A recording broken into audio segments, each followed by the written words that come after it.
So, has the Sony DVD player held up over time?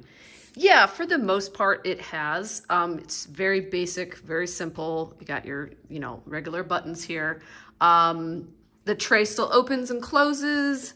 The remote still works. However, I have found that the buttons on the actual DVD player themselves sometimes don't respond. Like if I'm turning it on and it's not turning on and I'm like, okay, it's plugged in.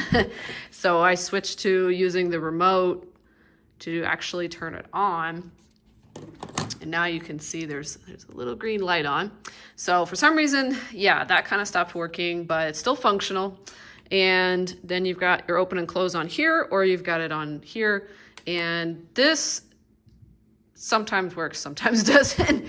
But again, the remote's usually pretty good.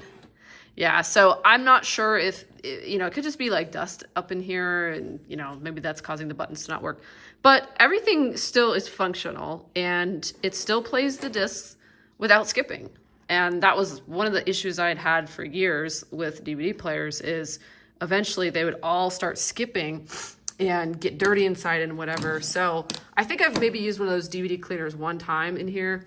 And then it's just your typical connections back here with the audio video cables.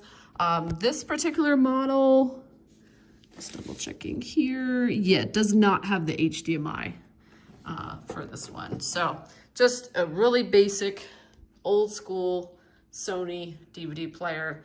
Still works, but just keep in mind, the buttons are a little bit flimsy. Don't lose your remote.